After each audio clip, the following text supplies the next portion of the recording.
문명의 복음 첫 번째 시간입니다. 인권, 그 사람과 연결된 그분의 이야기다라는 제목으로 하나님 말씀 살피겠습니다.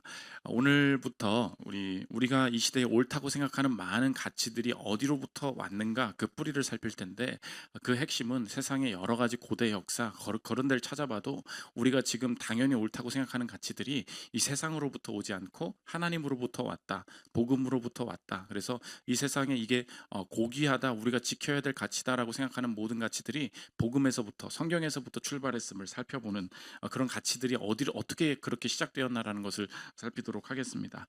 그래서 이렇게 문명이라는 그 키워드를 잡았는데, 우리가 생각할 수 있는 모든 가치들이 고대 신화에 찾아보면 그러지 않고, 역사적으로 원래 사람들이 그렇게 살았던 거 아니야? 원래 그렇게 안 살았다는 거예요. 그래서 지금 사는 것이 당연한 것 같지만 이 가치들이 세워진 지 얼마 되지 않았고, 이것들이 사람들이 이것이 귀하구나, 이것들이 복음 안에 있는 거구나라는 걸 모를 때 다시 그 사회는 그것을 쉽게 버리게 되고 무너질 수밖에 없게 된다. 그래서 약간 역사적인 얘기들도 보겠죠. 근데 단순한 역사 공부뿐만이 아니라 내가 오늘을 살아갈 때도 그 가치를 진짜 아는 자로 살아갈 때, 이거를 믿는 자로 살아갈 때 내 삶이 그러면 어떻게 바뀌어야 되는지, 주변을 보는 방식, 내 삶을 바라보는 방식, 라이프 스타일의 모든 태도에 대해서 복음적으로 내가 어떻게 설 수 있을지 살피는 시간 갖도록 하겠습니다. 첫째로 살필 것은 인권의 시작입니다. 오늘 본문에 보면 그리스도 안에서는 사람을 차별하지 않는다. 왜 그렇습니까? 우리 안에 의가 없기 때문에 그래요. 그것을 칭의 이렇게 얘기합니다. 의롭다 칭하셨다. 그러니까 내 안에 있는 것으로 의로워지는 것이 아니라 그리스도가 하신 일 때문에 의로워지는 것이기 때문에 내 삶의 안에 있는 상태가 어떠하든지 그거는 doesn't matter. 아무 의미가 없다는, 연결 지을 수가 없다. 그리스도로부터 온 것만으로, 그리스도의 공로만으로 내가 존귀해지기 때문에 이 사람이 세상적인 신분이나 능력에 따라서 우리는 차별하지 않는 인생을 살게 된다. 26절부터 보십시오.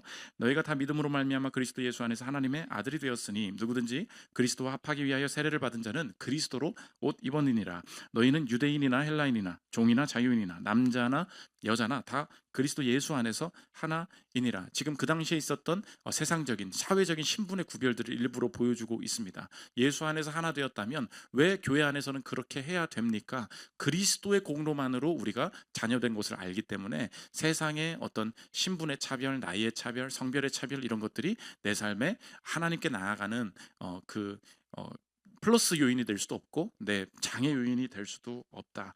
사람이 원래 모두가 뭐 남자나 여자나 다 똑같죠. 원래는 사람이 그렇게 생각하지 않았다는 거예요. 여러분이 잘 아는 그 사피엔스, 유발 하라리 알죠? 유발 하라리가 어떤 강연에서 이야기했어. 세상에서 과학적으로 이렇게 근거가 있는 것들을 다 찾아보는데 다 과학적인 근거가 있는데 과학적 근거가 없는 게 있다는 거예요. 그게 뭐냐? 휴먼 라이트, 인권. 인권이 어디서부터 시작됐지라고 과학적으로 이렇게 백으로 추적을 해보면, 왜 사람은 같이 있어야 돼? 같이 있게 돼야 되는가? 왜 범죄자도 기본적인 인권이 있어야 되는가? 그 찾을 근거가 없다는 거예요.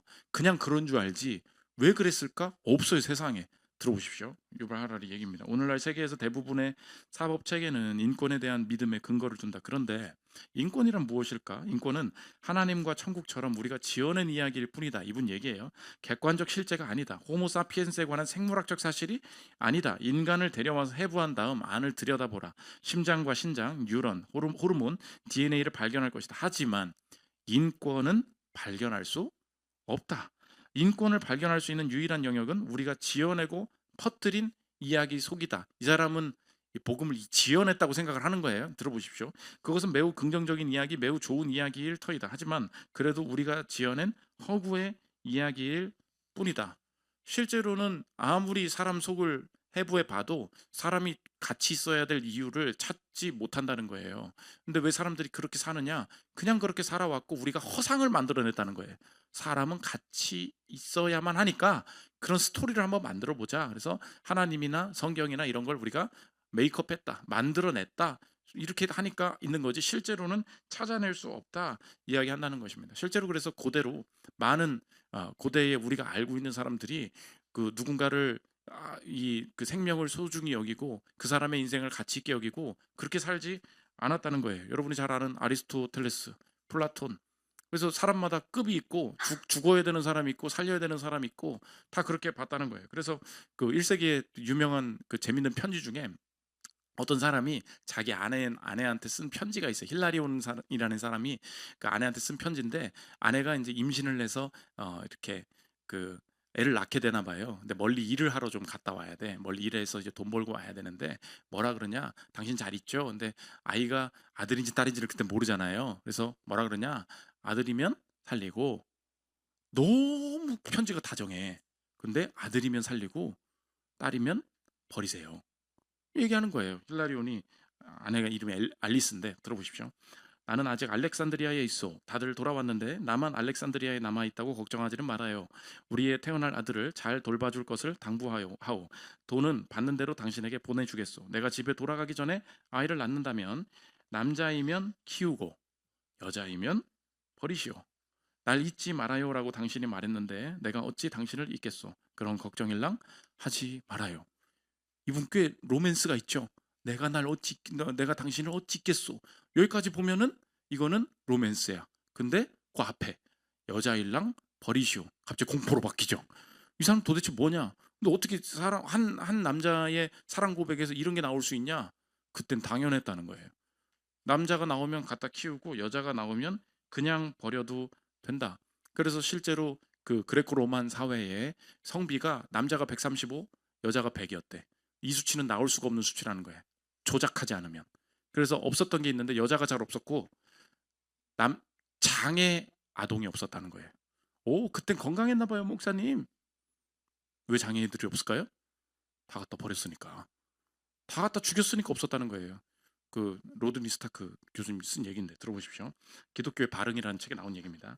이렇게 극단적인 성비는 인간 생명에 어떤 조작이 있었을 경우에나 가능한 것이라고 시사했다. 실제로 조작이 있었다. 그리고 로만 사회에서는 원치 않는 여아와 기형 남아를 유기하는 것은 합법적이었을 뿐 아니라 도덕적으로도 용인되었으며 사회 전 계층에 걸쳐 빈번하게 행해지던 일이었다. 예전부터 그렇게 살았던 게 아니라는 거예요. 지금 이렇게 사람은 모두 가치 있다, 아이도 가치 있다, 여자도 가치 있다 생각한, 그리고 그렇게 살게 된 문화가 펼쳐지는 것은 얼마 되지 않는다. 그리고 우리 이거 버리면 곧 그쪽으로 또 돌아가도 아무도 이거 그 인권의 근거를 찾을 수 없다 이야기한다는 것입니다. 실제로 사람이 왜 이렇게 존귀한가? 고대 신화랑 비교할 수 없게 성경에서 처음부터 이야기한다는 거예요. 태초에 하나님이 천지를 창조하셨습니다. 하나님이 사람을 만드셨대요. 거기까지는 우리가 다 알죠. 근데 우리는 너무 익숙한데 그 당시 사람들은 이 내용을 보고 너무 충격을 받았다는 거예요. 내용이 충격을 받은 게 뭐냐? 원래 모든 고대의 그 그리스 신화나 이런 데서 인간은 어떤 역할이나 신이 지들끼리 막 싸우고 막 난리나, 인간은 뭐예요? 신을 받드는 노예지. 그렇죠? 인간은 막 일하고 노예는 종노릇을 하는 사람이 되어야 된다는 거예요. 근데 사람을 창조하신 다음에 하나님이 하시는 말씀이 그 어떤 경전에도 나오지 않는다는 거예요. 그게 뭐예요? 다스리라고. 그러니까 사람들이 깜짝 놀란 게 그거예요. 누가 다스려야 된다고 생각을 한 거예요? 신이 다스리는 거잖아. 근데 이 성경에만 뭐가 써 있어요? 사람이 다스리는 거래요. 사람이 그렇게 높대요. 근데 누가 다스리냐? 남자가 다스리겠지라고 딱 봤더니 남자와 여자를 창조하셨다. 이렇게 써놓는다는 거예요. 창세기 1장 26절 보십시오. 하나님이 이르시되 우리의 형상을 따라 우리의 모양대로 우리가 사람을 만들고 그들로 바다의 물고기와 하늘의 새와 가축과 온 땅과 땅에 기는 모든 것을 다스리게 하자 하시고, 하나님이 자기 형상 곧 하나님의 형상대로 사람을 창조하시되 남자와 여자를 분명히 구별돼서 각각 만드셨다는 거예요. 창조하시고 하나님이 그들에게 복을 주시며 하나님이 그들에게 이르시되 생육하고 번성하여 땅에 충만하라, 땅을 정복하라, 바다의 물고기와 하늘의 새와 땅에 움직이는 모든 생물을 다스리라. 아니, 이 말이 어떻게 나오냐는 거예요. 그래서 그 글렌 스트리브너라고 기독교 우리가 숨쉬는 공기 최근에 나온 책이에요. 이런 책들 다 가지고 할 거야. 그래서 안 읽겠지. 근데 아무튼 관심 있으면 이건 한번 읽어봐도 좋을 것 같아요. 성경의 첫 장부터 기적이다. 들어보십시오. 성경의 첫 페이지에서 세상을 다스리는 분은 바로 하나님이라는 이야기를 들을 거라고 예상했을지도 모른다. 하지만 이것은 인류의 통치다. 인류는 노예로 일하도록 창조된 것이 아니라 다스리도록 창조되었다. 남성과 여성은 함께 우주의 왕과 여왕이며 하나님의 형상과 모양이 새겨진 존재다. 근대인들은 이런 관념에 대해 지루해할 테지만 고대인들은 사례가 들었을 것이다. 사례인데 남성과 여성이 똑같이 하나님의 형상으로 창조되었다고, 똑같이 하나님의 세상을 다스린다고 들어본 적 없는 말이다. 여기서부터 출발을 해야 된다는 거예요. 그래서 이 시대에 빠져 있는 함정이 뭐냐? 사람은 다 존귀히 여겨야지. 근데 못 찾는 게 있어요. 왜? 이 말을 하면 근거를 못 찾는 거예요. 인권 선언 막 이런 거를 했는데, 그래서 가장 싫어하는 것들이 그 중동 지방의 사람들, 아직 이 서구의 영향을 덜 받은 사람들은 말이 안 된다는, 왜 일부일처제 해야 돼? 얘기를 한다는 거예요. 제가 얘기했죠? 말레이시아 선교 한번 갔는데 여자 둘 손잡고 건너요. 근데 친절한 분이 무단횡단하는 거 도와주는 줄 알았어. 둘 다 와이프야. 둘 다 와이프야. 너무 그게 일상적인 일이 되는 거예요. 그럼 여러분 한번 생각해 보십시오. 야, 어떻게 그 남자가 뭐 여러 여자 데리고 사냐? 말도 안 되는 얘기지. 그 서구 영향을 받았어. 서구 애들이 딱 가서 얘기해요. 너 그렇게 사는 거 아니야.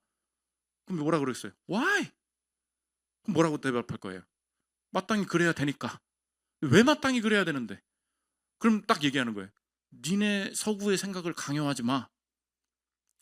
너의 생각이 있고 나의 생각이 있어. 뭐라고 말할 거예요? 그건 그래도 그래야 되는 거야. 이렇게 해야 될 거 아니에요. 그죠? 무조건적인 게 없는 거야. 다 상대주의잖아요. 너의 가치가 옳으냐? 이건 우리 문화야 라고 말해버리면 끝난다는 거야. 그러니까 상대가 되지 않는다. 팀 켈러 목사님 얘기입니다. 들어보십시오. 그러나 문제는 인간에게 이런 권리가 왜 있냐는 것이다. 국제연합의 세계 인권선언은 이 물음에 답하지 않고 그냥 인권을 열거할 뿐이다. 그것으로 충분한가? 인권은 그냥 존재하며 그 이유는 우리도 모른다 라는 말로 충분한가? 세계 인권선언이 증언해 주듯이 그것은 세속적인 접근이다. 그래서 인권운동가는 제국주의자로 비난받기 십상이다. 다른 문화를 향해 서구 개인주의 개념의 권리와 평등을 받아들이라고 돈과 정치 권력과 심지어 군사력까지 써서 강요하는 것이다. 니네 거 강요하는 사람들로밖에 보이지 않는다. 그게 지금 시대에 찾는 거라는 것입니다. 근데 근거가 어디 있어요? 성경밖에 없다는 거예요. 하나님밖에 없다는 거예요. 성경에서 뭐라 그러냐? 야, 가난한 자, 내 인생에 능력 없는 자, 그 사람들 존귀히 여겨야 돼. 잠언 14장 31절 보십시오. 가난한 사람을 학대하는 자는, 그냥 때려버리는 거예요. 가난한 사람을 학대하는 자는 그를 지으신 이를 멸시하는 자요. 궁핍한 사람을 불쌍히 여기는 자는 주를 공경하는 자니라. 가난한 자를 누구랑 연결시켜요? 하나님이랑. 궁핍한 자를 궁핍한 자 불쌍하는 걸 뭐랑 연결시켜요? 예배랑 연결시켜요. 주를 공경하는 게 궁핍한 자 불쌍히 여기는 거다. 시편 146편 7절 보십시오. 억눌린 사람들을 위해 정의로 심판하시며 줄인 자들에게 먹을 것을 주시는 이시로다. 여호와께서는 갇힌 자들에게 자유를 주시는도다. 뭐 하시는 분이에요? 억눌린 사람들, 약자들, 내 인생에 가치 없다고 생각하는 사람들에게 가치를 부여하시는 분. 하나님에 대한 설명 외에는 사람이 가치를 찾을 수 있는 길이 없다. 그것이 이 역사가 그냥 사람들이 살면서 만들어낸 것이 아니라는 것입니다. 두 번째, 삶의 적용인데 끝났어요. 문명의 복음은 그렇게 여러분 이제 너무 머리 아파서 너무 저녁에 지쳐버릴 것 같아가지고 너무 깊게는 안 할 끝. 10분 내내 딱 끝나고. 그러면 적용인데 어떻게 살아야 되는가? 여러분 내 삶을 바라볼 때, 주변을 바라볼 때 왜 저 사람 무시하면 안 되냐? 왜 저 사람 끝까지 사랑해 줘야 되고 기다려 줘야 되냐? 실제로 적용적인 메시지인데, 첫 번째로 오늘 제목이에요. 어떤 사람을 볼 때 그럼 그리스도인들은 어떻게 봐야 됩니까? 멋진 제목이야. 내가 봐도 그 사람과 연결된 그분의 이야기다. 이렇게 볼 때 그 사람을 무시하지 않을 수 있어요. 지켜봐 줄 수 있어. 이 시대에 여러분이 문화의 목소리에 나도 모르게 스스로를 바라볼 때, 주변 사람들을 바라볼 때 속는 게 뭐냐면, 내 이 자체의 기능이나 자체의 효용성에만 내가 매진하는 인생을 살았다 보니까 내가 뭘 할 줄 아니, 몇 점이니, 내가 몇 살이니, 다 이거 뭐예요? 내 안에만 있는 거라고. 그러니까 그 사람을 볼 때도, 우리가 소개팅을 할 때도 마찬가지잖아. 뭘 보겠어요? 그 사람 안에 뭐가 있느냐, 너 몇 살이냐, 너 어떻게 생겼냐, 너 어느 학교 나왔냐, 다 뭘 봐요? 그 사람 안에 있는 걸 보고 이 시대가 단절시켜 버린 게 있어. 그게 뭐냐? 하나님과의 다른 외부와의 연결을 다 끊고 그 개인으로만 그 사람을 보겠다는 거예요.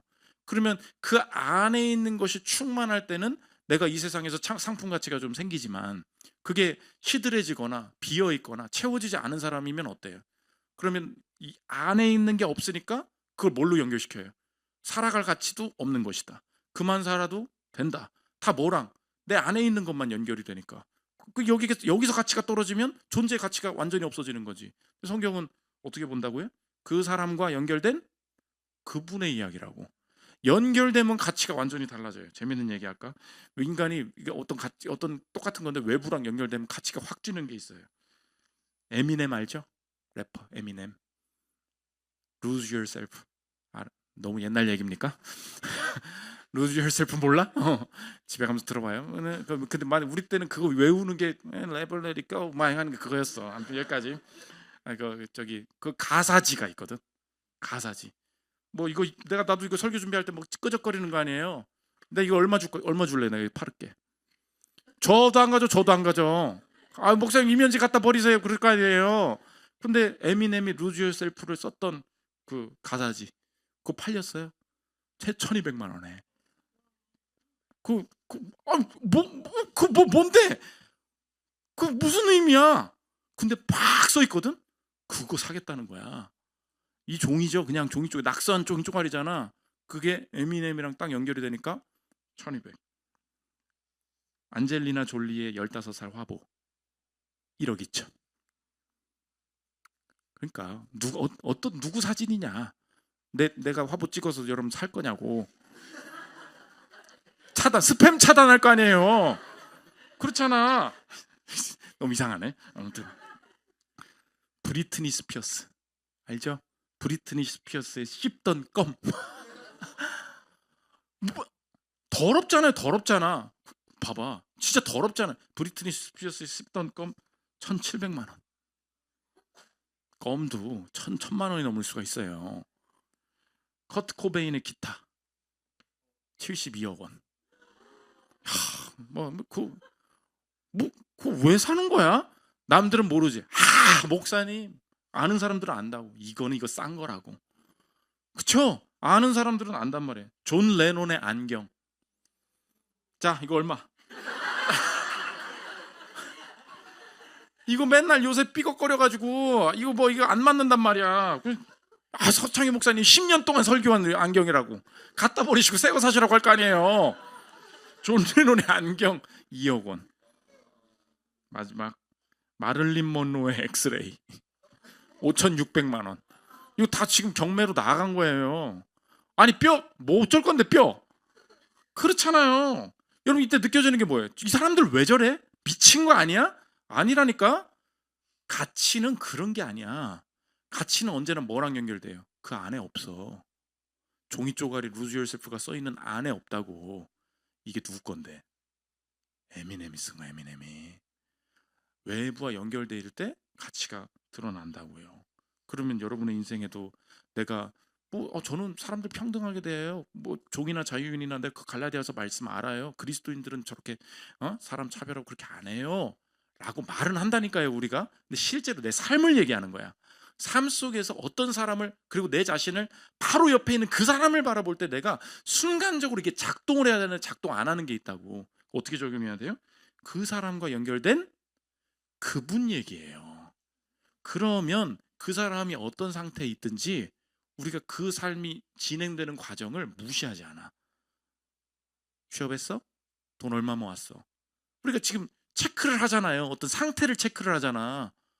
그러니까 내 스스로도 내 상태를 체크를 하잖아요. 그 의미 없다니까? 왜? 그 안에 없어요. 그 여정이 누구랑 그 사람과 연결된 그분 얘기라고. 근데 그분이 누군데? 그 하나님이야. 하나님이 그 여정을 통과하게 하신대요. 그럼 어쩔 거야? 네가 어쩔 건데? 너 왜 자꾸 그 안에서 그 사람이 어찌해야 된다는 너 자꾸 그 얘기해. 그때 내 자신에 대해서도 상대에 대해서도 내 말이 줄어드는 거예요. 그리고 그 정죄하려던 마음들이 줄어들어. 왜? 그분 앞에서 존귀할 수 있다. 그 여정이 있구나. 그래서 그런 여정들이 나오죠. 성경에 두 가지 케이스. 하나가 그 룻이죠. 룻이 어때요? 빌어먹잖아. 볼이 이삭 좀 주우면 안 될까요? 여러분 그거 뭐예요? 그냥 만년 알바생이지. 그렇잖아요. 근데 메시아 족보를 만드는 인생 가운데 쓰임 받잖아. 보아스에게 가야 되는 이유가 있잖아. 거기 그곳에 가가지고 알바를 뛰어야 되는 이유가 있잖아. 우리는 모르죠. 내가 왜 메가커피에서 알바하고 있는지. 내가 컴포즈에서 메가커피 무시하는 거 아닙니다. 좋은 곳이에요. 근데 내가 왜 여기서 뭐 계속 이걸 뛰어야 되는지 나는 몰라. 여러분 꼭 명심하세요. 나도 몰라. 나도 모른다는 걸 인정하세요. 왜 나에 대해서 또 이렇게 판단해? 난 모르는 거예요. 룻기 2장 1절 보십시오. 나오미의 남편 엘리멜에게 친족으로 유력한 자가 있으니 그의 이름 보아스더라. 모압 여인 룻이 나오미에게 이르되 원하건대 내가 밭으로 가서 내가 누구에게 은혜를 입으면 그를 따라서 이삭을 죽겠나이다 하니 나오미가 그에게 이르되 내 따라 갈지어다 하매. 엄청 이렇게 읽으니까 아름다워 보이지. 그 뭐예요? 어머님 알바자리라도 좀 알아볼게요. 그 뜻 아니에요.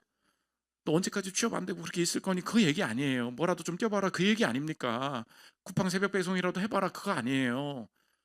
근데 하나님이 그 안에서 일하신다. 3절 룻이 가서 베는 자를 따라 밭에서 이삭을 줍는데 우연히 엘리멜렉의 친족 보아스에게 속한 밭에 이르렀더라. 뭘 하실 일이 있는지 모르겠지만 그 사람과 연결된 그분 얘기예요. 또 하나 간단히 요셉이죠. 요셉 팔리잖아. 창세기 37장 28절 보십시오. 그때 미디안 사람 상인들이 지나가고 있는 자라 형들이 요셉을 구덩이에서 끌어올리고 은 20에 그를 이스마엘 사람들에게 팔매 그 상인들이 요셉을 데리고 애굽으로 갔더라. 팔렸잖아. 그럼 진짜 비루한 인생이죠. 왜 그렇게 됐을까? 그 가치 그 가문 안에서의 가치로 보면 어때? 완전 형들한테 밑보여가지고 망한 인생이죠. 근데 끌려가는 그 여정이 뭐예요? 그 사람과 연결된 그분 얘기. 그분 얘기인데 누가 무시할까? 야, 너 되게 아쉽다. 진짜 의미 없는 인생 산다. 거기 가서 뭐 하려고? 뭐 이렇게 평가해요? 하나님 얘기예요. 그럼 무시를 못 한다고. 하나님이 그 사람에게 어떤 메시지를 주시고 자신이 어떤 일을 행하실지. 그래서 이 모든 주제들이 하나님이 내가 알아서 하는 거야라고 한다면 첫째로 내 자신에 대한 겸손이죠. 하나님이 내 자신의 결론을 어떻게 내실 줄 알아? 또 그러다가 망할 거면. 근데 하나님이 내 스토리를 가지고 자신이 하실 일이 있다 그러면 언제든지 긍정할 수 있다는 것입니다. 두 번째, 그러므로 내가 하나님과만 됐다 그랬잖아요. 그럼 세상에서는 어떤 일이 벌어지겠어요? 하나님과 연결되지 않은 가치들로 나를 평가하겠죠. 그때 조심해야 된다고. 연결되지 않은 가치의 변화에 기죽지 말라는 거예요. 연결되지 않은 가치가 뭐였어요? 뭐 나이, 학력, 뭐 체력, 뭐 내 재력, 뭐 내 여러 가지가 있잖아요. 그러면 세상 사람들은 나를 어떻게 보겠어?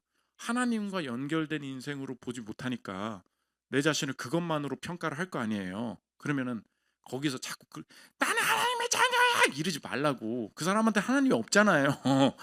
세상에선 그렇게 평가를 해요. 그래서 세상의 것을 높이려고 하면 안 돼. 하나님의 의도는 그게 아니에요. 오늘도 여러분이 지금 하나님을 믿었어. 근데 실제로 세상에서 나를 가치 있게 여기는 가치가 뭔지를 알잖아요. 느낌이 오잖아. 그럼 그게 예를 들어서 그게 돈이다. 그게 내 외모다. 뭐가 이렇게 내 인생에 느껴지는 게 있잖아요. 그럼 여기서 조심해야 돼. 그럼 거기서 내 인생의 마지막 목표를 하나님 앞에 쓰임 받는다. 하나님 앞에 영광스럽게 내가 내 인생을 살아내기를 원한다. 그 목표가 뭐가 되겠어? 그게 세상 가치랑 똑같아질 수가 있다고요. 내 목표가. 그거 하나님 의도 아니에요. 끝까지 그 돈의 문제, 끝까지 그 내 외모의 문제, 끝까지 내 학력의 문제가 해결이 안 될 수도 있어요. 그러면 얼마나 억울해 하나님 앞에서. 그걸 위해서 평생 뛰었는데 하나님 뭐라 그러시겠어요? 내가 너 그렇게 하라고 사는 거 아니야. 그 모압 여인 룻이 그렇게 빌어먹었듯이 내 인생에 왜 모압 여인으로 태어나게 하셨는지, 왜 거기로 가게 하셨는지, 왜 이런 여정이 길어지는지 모르는데 이 여정 자체가 다 내 거야. 내가 알아서 한다고. 그러니까 살으란 말이야. 근데 살려고 하는데 자꾸 어떻게 내 방식대로 해결하려고 한단 말이에요. 해결 안 되면 어쩔 거예요? 안 되면 주님 기회 주셔서 해결될 수 있죠. 여러분도 그렇잖아. 왜 우리 집에만 이런 문제가 있나? 여러분 다 하나. 근데 그리고 나서 옆 사람 봐봐. 걔도 있어. 그 문제만 없으면 이제 되겠다 싶지만요. 어떤 문제들은 그냥 가지고 가는 거예요. 그때도 확신해야 될 게 뭐냐? 내가 하나님과 연결되지 않았을 때는 이게 다 마이너스로 보인단 말이에요. 근데 만약에 하나님과 연결돼서 그 무언가가 있다면 거기서 기죽을 필요도 없고 그걸 너무 없애고 바꾸려고 안 해도 돼요. 그럼 이렇게 적용해 보십시오. 이 세상의 것과 세상으로 볼 때는 이 가치가 없어 보이잖아요. 이렇게 생각해야지. 분명히 다른 것과 연결되어 있음을 확신하십시오. 그 다른 게 뭐예요? 그게 하나님이야. 그러니까 지금 왜 저 사람 저 연봉 뭐 높은 데 갔는데 난 이런 데 왔어. 그러니까 연봉으로 따지면 내가 지금 바른 것과 연결되지 않은 느낌이 들잖아요. 근데 하나님께서 여기 두신, 백수로 두신, 뭔가 승진 안 되게 두신 이 상황들이 있잖아. 이 상황이 그러면 이 세상과는 연결이 안 돼 있는 것 같아. 근데 분명히 뭐랑 연결돼 있어요? 하나님과 연결돼 있다고. 그럼 어떻게 해야 돼요? 살아야지. 사는 거예요. 열심히 사는 거야. 해결하려고 하지 말고 그냥 살으란 말이야. 아메리카노 먹고 또 살아. 계속 살아가요. 그럼 갑자기 노예로 팔리고요. 갑자기 뭐 어떤 일들이 벌어져. 그때 이제 맡기는 건 뭐냐? 하나님이 하실 일이 있는 거예요. 내가 병들었대. 뭐 부모님들이 요새 그 교회 보면 많이 그러대. 뭐 그러니까 다들 그 걱정이야. 부모님들이 너무 이제 자녀를 사랑하니까 자기가 아프면 안 된다는 거예요. 그러니까 아프면 애들 고생이고 막 그렇다. 우리 그런 마음 들잖아요. 근데 아들한테 딸한테 어려운 상황을 해주고 싶지 않다. 그럼 한번 생각해 보십시오. 엄청난 암에 걸렸다 치자고. 치료비 어마어마하게 들어. 스스로 느낌이 어떻겠어요? 내가 마지막까지 집안 말아먹고 가는구나 그런 느낌 들지 않겠어요? 그렇죠? 그러니까 아유 이놈의 내 인생 응? 빨리 죽어야지 그렇게 생각할 거 아니에요. 그렇게 하면 돼야 안 돼요? 주변 사람들 그렇게 바라보면 돼야 안 돼요? 안 돼. 왜요? 그 암은 분명히 나쁜 거야. 힘든 거야. 그리고 내 딸이 힘들어하는 게 다 보여. 온 집안이 힘들어하는 게 보인다고. 힘든 건 힘든 건데 그 상황을 누구랑 연결돼 있대요? 하나님과 연결돼 있대. 왜 이 사람 몸에 암을 허락하셔서 그 주변 사람들이 그 고생을 하게 만드시는지에 하나님의 계획이 있겠어요, 없겠어요? 있단 말이야. 그 사람이 병수발을 하고 병수발을 하다가 온갖 욕설을 내뱉어도 보고 돈도 탈탈 다 털려보고 이런 일들이 벌어질 수도 있겠지요. 다 이렇게 되기를 바란다는 뜻이 아니고 이해가 되십니까? 그럼 그럴 때 막 내 자신을 자책하면서 그런 일들이 벌어지는데 성경이 볼 땐 아니 그거 내 얘기야. 그 사람과 연결된 그분 얘기예요. 그럼 여러분도 그 뭐 건강 관리를 못했다는 둥 예수 늦게 믿었다는 둥 뭐 어떤 방황을 했다는 둥 함부로 이렇게 말할 수 있어요 없어요? 그럴 수 없어. 그래서 연결되지 않은 내 인생의 변화의 가치의 변화들이 있잖아요. 절대 기죽지 마십시오. 살아가면 돼요. 마지막 세 번째 인권의 목적입니다. 왜 사람이 존귀하죠? 사람 안에 누가 오셨는가? 마지막 질문이에요. 사람 속에 사람의 몸을 입고 누가 오셨어요? 하나님이 오셨다. 하나님이신 예수님이 오셨다. 빌립보서 2장 5절 들어주세요. 네. 너희 안에 이 마음을 품으라. 곧 그리스도 예수의 마음이니 그는 근본 하나님의 본체신 하나님과 동등됨을 취할 것으로 여기지 아니하시고 오히려 자기를 비워 종의 형체를 가지사 그래요. 사람들과 같이 되셨고 사람의 모양으로 나타나사 자기를 낮추시고 죽기까지 복종하셨으니 곧 십자가에 죽으심이라. 우리가 믿는 예수님이 뭐예요? 사람이 되신 하나님. 그렇죠? 사람이 되신 하나님. 그래서 예수님으로 오셔서 하신 일이 뭐예요? 사람의 몸 안에 하나님을 담아내신 거죠. 그 사람이 얼마나 존귀한 거야. 사람이라는 이 몸에 하나님도 담길 수 있어. 하나님이 사람이시다. 거기까지 하나님께서 이 예수님을 통하여서 우리도 주의 자녀라고 말씀해 주신 분이 계시다면 그러면 사람의 몸 안에 오셔서 거기에 하나님 담으신 분이 내 앞에 계세요. 그럼 내가 그분 때문에 구원받았음을 안다면 내가 할 일은 뭐예요? 나의 몸에 하나님 담기를 원합니다. 똑같이 그렇게 되는 거예요. 우리도 내 몸을 통해 하나님을 담아서 그 사랑을 나타내기를 원합니다. 그러면 내 몸을 가지고 내 이 존재를 가지고 할 수 있는 일들이 하나님의 일들이 많이 있을 줄 믿습니다. 그래서 여러분 뭐 인권이라는 어떤 이론적으로 우리가 그 배경을 역사적으로 아는 것도 맞겠지만 꼭 마음속에 내 실천적인 그 눈을 바꾸십시오. 그 사람을 통한 그분의 이야기예요. 멋진 이야기입니다. 그래서 하나님 앞에서 그 내 자신을 무시하지 않고 세상에 보여주는 가치를 따라서 상대를 평가하는 마음 버리고 넉넉히 기다리고 그분에게 맡겨드리고 지켜볼 줄 아는 여유가 있는 저 여러분들 되시기를 기도합니다. 찬양하고 기도하는 시간 갖도록 하겠습니다.